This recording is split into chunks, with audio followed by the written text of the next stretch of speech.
अस्सलाम वालेकुम दोस्तों, मेरा नाम डॉक्टर अली असगर है और आज की इस वीडियो में हम डिस्कस करने जा रहे हैं second year chemistry chapter number 4 P block elements के वो तमाम एमसीक्यू जो एनटीएस 2009 से लेकर 2019 तक पूछे गए हैं। उन तमाम एमसीक्यूज़ को आज की इस वीडियो में हम डिस्कस करने जा रहे हैं। तो इस लेक्चर को शुरू करने से पहले आपसे रिक्वेस्ट करेंगे कि अगर आपने अब तक हमारे इस चैनल को सब्सक्राइब नहीं किया जो कि सिंध बोर्ड टीचिंग के नाम से है, तो काइंडली आज ही आप हमारे इस चैनल को सब्सक्राइब करें और साथ ही साथ बेल आइकन को लाजमी क्लिक करें ताकि हमारी अपलोड करदा तमाम वीडियोस की नोटिफिकेशन आपको रिसीव हो सके। तो आइए, जो पहला एमसीक्यू हमारे सामने इस वक्त स्क्रीन पर है वो 2009 एनटीएस के पास पेपर में पूछा गया है। वो एमसीक्यू है, chlorine is manufactured commercially by the electrolysis of aqueous sodium chloride, Which other product are made in this process? हमें कहा जा रहा है क्लोरीन को commercially electrolysis of sodium chloride के जरिए तैयार किया जाता है। Which other product are made in this process? इस प्रोसेस में कौन सी दूसरी चीजें बनती हैं? ए में कहा जा रहा है hydrochloric acid and hydrogen, B में कहा जा रहा है हाइड्रोजन एंड सोडियम, सी में कहा जा रहा है hydrogen and sodium hydroxide, D में कहा जा रहा है सोडियम एंड सोडियम हाइड्रोक्साइड, ई में कहा जा रहा है हाइड्रोक्लोरिक एसिड एंड सोडियम। तो क्लोरीन के साथ साथ और कौन सी दो चीजें बनती हैं? तो हमारे पास इस एमसीक्यू का करेक्ट आंसर है C, hydrogen and sodium hydroxide. Hydrogen और सोडियम हाइड्रोक्साइड बनते हैं। अगर आपको याद हो, नेल्सन सेल के अंदर जो हमने क्लोरीन बनाई थी, तो नेल्सन सेल का पूरा आप लेक्चर हमारा देख सकते हैं। उसमें डिटेल में हमने बताया था कि क्लोरीन के साथ साथ दो और चीज़ें बनती हैं, हाइड्रोजन और सोडियम हाइड्रोक्साइड बनते हैं। तो ये 2009 का एमसीक्यू था और इसी 2009 में एक और एमसीक्यू भी जो है वो इसी चैप्टर के हवाले से है। Which of the following statement about H2S is false?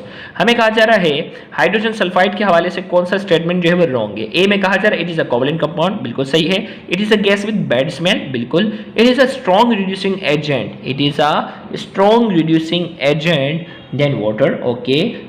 its molecule is a non-linear, बिल्कुल non-linear होता है। it is a weak base in water, भाई ये weak base नहीं होता, weak acid होता है। पानी के अंदर क्या होता है? हाइड्रोजन सल्फाइड जो होता है वो वीक एसिड होता है। लिहाजा इस एमसीक्यू का करेक्ट आंसर क्या हमारे पास? ई। रॉन्ग सेलेक्ट करना था ना, तो ऑप्शन ई जो है वो क्या है हमारे इस एमसीक्यू का आंसर है।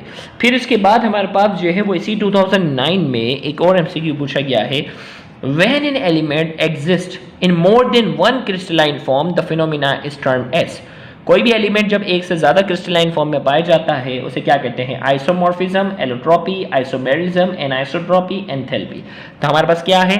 Allotropy is the correct answer. Polymorphism भी करीब करीब बन सकता था, लेकिन यहाँ हमारे पास ऑप्शन में क्या है? एलोट्रोपी। दो फिजिकल स्टेट में पाए जाने वाला कोई एलिमेंट होता है वो एलोट्रोपी कहलाता है। इस एमसीक्यू का करेक्ट आंसर हमारे पास ऑप्शन बी है। फिर इसी 2009 में एक और एमसीक्यू भी इसी चैप्टर के हवाले से पूछा गया है। आइए वो कौन सा था? Okay, purification of bauxite whose major impurity is silica is carried out by. तो आपको याद हो प्योरिफिकेशन ऑफ बॉक्साइड के तीन प्रोसेस हमने पढ़े थे ना, हॉल्स, बेयर्स और सल्फेक्स। तो सिलिका अगर इम्प्योरिटी के तौर पर होती है तो उस वक्त कौन सा प्रोसेस हम परफॉर्म करवाते हैं? वो सल्फेक्स मेथड होता है। इस एमसीक्यू का करेक्ट आंसर हमारे पास है ऑप्शन सी। फिर इसके बाद आइए 2009 में 4 एमसीक्यू पूछे गए इस चैप्टर से, बड़ी बात है। और आइए हम अगले ईयर की तरफ बढ़ते हैं कि कौन कौन से सवालात पूछे गए हैं तो इस चैप्टर के हवाले से। The chemical property of sulphuric acid are. Chemical property sulphuric acidic property, oxidising, dehydrating, sulphonating, E all of the above. तो all of the above is the correct answer. ये तमाम प्रॉपर्टीज जो है वो सल्फ्यूरिक एसिड की हैं जो हमने बाकायदा लेक्चर में डिस्कस की हैं। फिर इसके बाद एक और एमसीक्यू, अगला एमसीक्यू है complete the following equation. Equation complete करनी है। Aluminium sulphuric acid dilute sulphuric acid के साथ रिएक्ट करता है तो क्या बनता है? तो हमारे पास इस एमसीक्यू का जो करेक्ट आंसर है वो ऑप्शन बी है। एल्यूमिनियम सल्फेट और साथ ही साथ हाइड्रोजन गैस क्या हो जाएगी? अलग हो जाएगी। तो B is the correct answer. तो कंप्लीट द इक्वेशन था ये। अब इसके बाद 2011 के बाद हम बढ़ते हैं 2012 और 2012 में सिर्फ एक एमसीक्यू पूछा गया है। आइए हम तलाश करते हैं कि वो कौन सा है। Which one is not true for H2SO4? H2SO4 के हवाले से कौन सी प्रॉपर्टी सही नहीं है?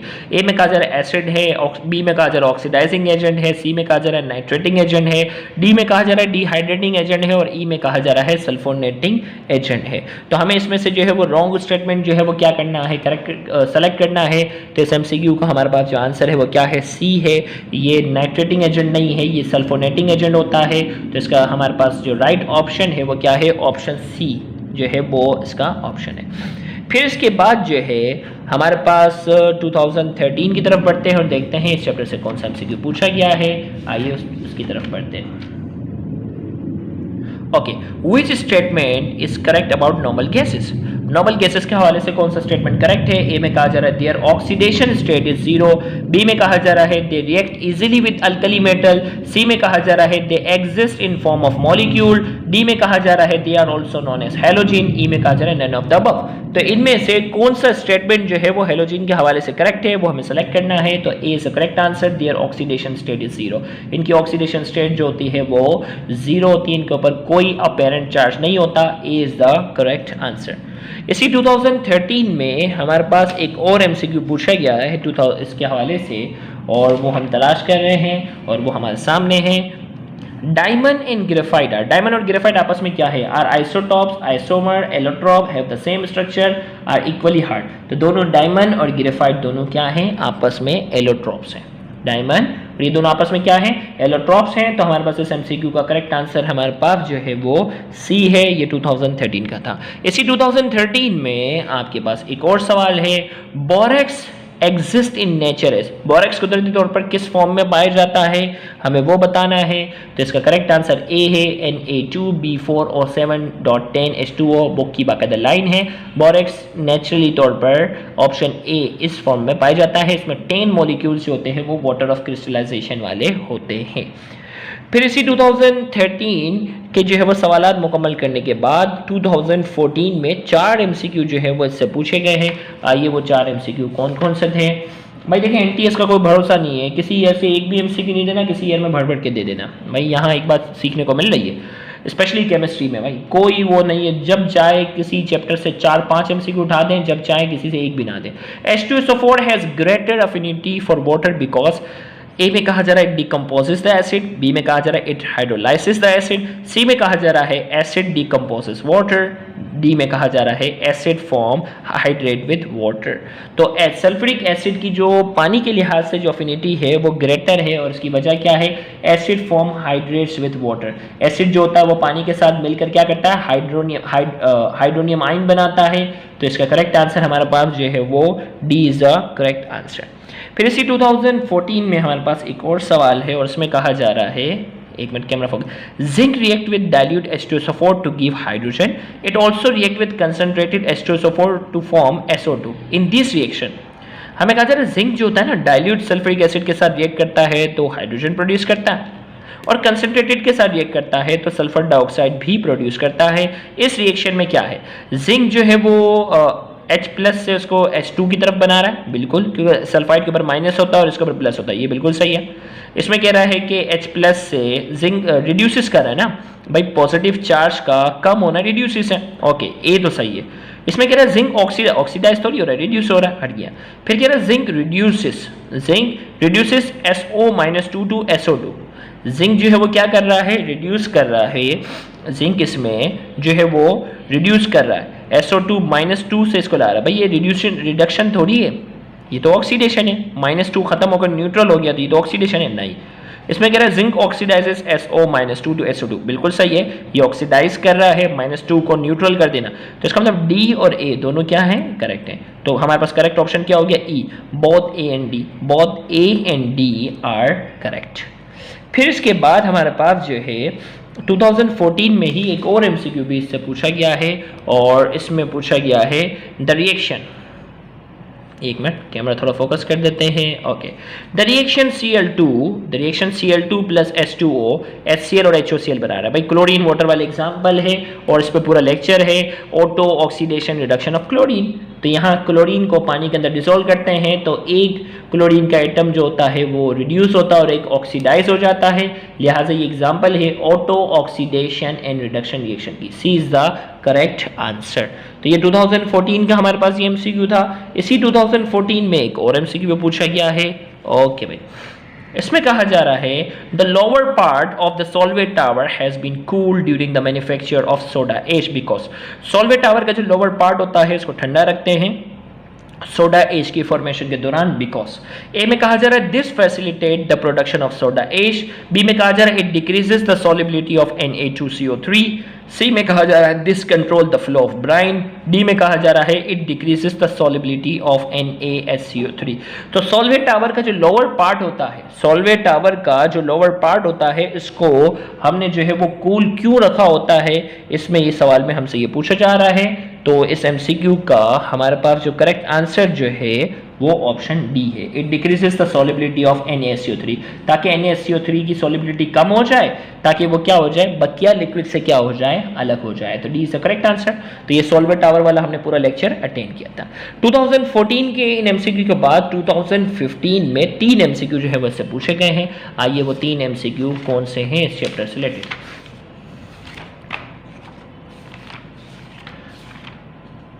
एक मिनट हम तो तलाश कर लेते हैं। ओके, तो हमारे पास जो पहला जो है द फॉर्मूला ऑफ फिटकरी, फिटकरी का आपके पास जो है वो फॉर्मूला ऑफ फिटकरी जिसे हम कहते हैं एलम का हमारे पास जो फॉर्मूला है वो ऑप्शन ए है K2SO4 Al2SO4 3.24H2O, जिसे जो है वो पोटाश एलम भी कहते हैं। ए इज द करेक्ट आंसर। सही फॉर्मूला हमें तलाश करना था इसमें फिटकरी।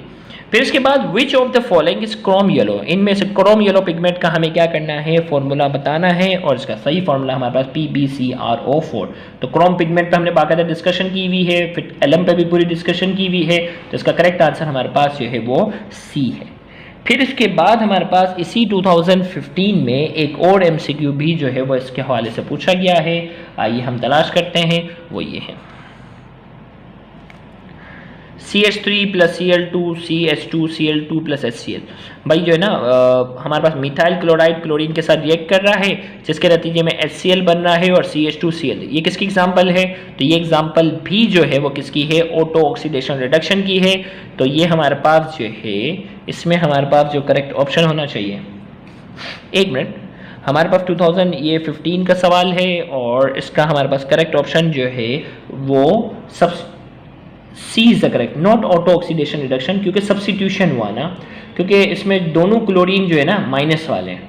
अगर एक प्लस वाला हो जाता क्लोरीन, एक माइनस वाला, तो ऑटो ऑक्सीडेशन लगाते। तो सॉरी ये नहीं होगा, इसमें हमारे पास जो है वो सब्सिट्यूशन हुआ, एक हाइड्रोजन इसके साथ आ गया और बदले में क्या हो गया, बदले में एक क्लोरीन आ गया। तो इसका बेस्ट ऑप्शन हमारे पास क्या है, सब्सिट्यूशन रिएक्शन।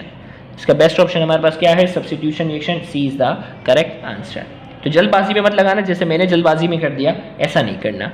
फिर इसी तरीके से 2016 की तरफ हम बढ़ते हैं और देखते हैं कौन सा MCQ है।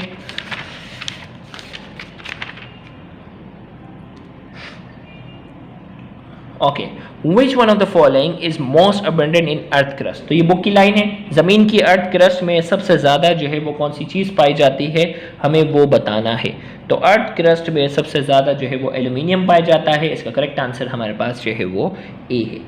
फिर इसके बाद 2016 के ये डाउ का पेपर था। अब लियारी वालों ने क्या पूछा है, हम उसकी तरफ पढ़ते हैं। 2016 okay, aqua regia can dissolve noble metal due to formation of. Aqua regia एक पे पूरा लेक्चर था और वो नोबल मेटल जिसमें गोल्ड प्लेटिनियम इन चीज़ों को डिजोल्व करता है, क्यों। ए में कहा जा रहा है ड्यू टू फॉर्मेशन ऑफ, क्या बनाता है, nitrous acid, nitric oxide, nitrosyl chloride, D nascent nitrogen. तो उसमें पूरा मैकेनिज्म हमने आपको बताया था कि एक्वा रिजिया जो होता है वो डिजोल्व जो करता है वो किसकी वजह से करता है, क्लोरीन एटम की वजह से, नाइट्रोसिल क्लोराइड की वजह से जो है ना वो हाईली रिएक्टिव होता है और वो नोबल मेटल के साथ भी रिएक्ट कर जाता है। इसका करेक्ट आंसर हमारे पास जो है वो सी है। फिर इसके बाद हमारे पास इसी 2016 में एक और सवाल भी पूछा गया है, हम उसकी तलाश में हैं। ओके, C12H22O11 + H2SO4 कार्बन और H2SO4 जो है वो कैटलिस्ट के तौर पर अलग हुआ। तो अब क्या चीज़ कार्बन से अलग हुई, कार्बन कंसंट्रेटेड था ना H2SO4, कंसंट्रेटेड H2SO4 क्या करेगा, पानी को अलग कर देगा। तो पानी को अलग करेगा तो इसमें 12 कार्बन तो अलग हो गए। अब जो बकिया रह गए, इसका मतलब 11H2O यहाँ क्या आना चाहिए, 11H2O आना चाहिए। तो इस MCQ का करेक्ट आंसर हमारे पास है ऑप्शन ए। फिर इसके बाद हमारे पास जो है अगला, हमारे पास जो है वो KMDC वालों के 2016 में भी इस चैप्टर से सवाल पूछा है। देखते हैं वो सवाल कौन सा है। इसमें कहा जा रहा है in the commercial electrochemical process for aluminium extraction the electrolyte uses भाई एल्यूमिनियम की एक्सट्रैक्शन में कौन सा इलेक्ट्रोलाइट इस्तेमाल होता है? Aluminium hydroxide in NaOH an aqueous solution of aluminium sulphate, a molten mixture of aluminium oxide and sodium aluminium fluoride. तो ये जिसने भी पढ़ा है लेक्चर वो सीधा सीधा पिक कर लेगा, क्योंकि सारे मेथड में इन दोनों का ही इस्तेमाल होता है, जिसे क्रायोलाइट का भी नाम दिया था। सी इज द करेक्ट आंसर। फिर 2016 के बाद हम बढ़ते हैं 2017 की तरफ और देखते हैं इस चैप्टर से कौन सा सवाल पूछा गया है 2017 में।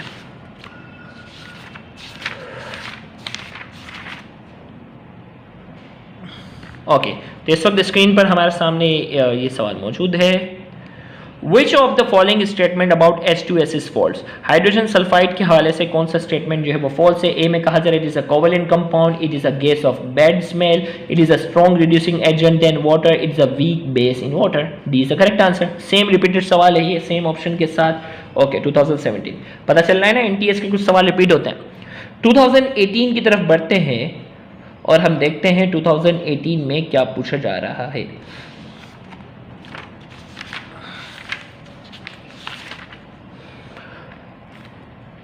ओके, इसमें कहा जा रहा है the alloy duralumin is compose of dash percent of aluminium.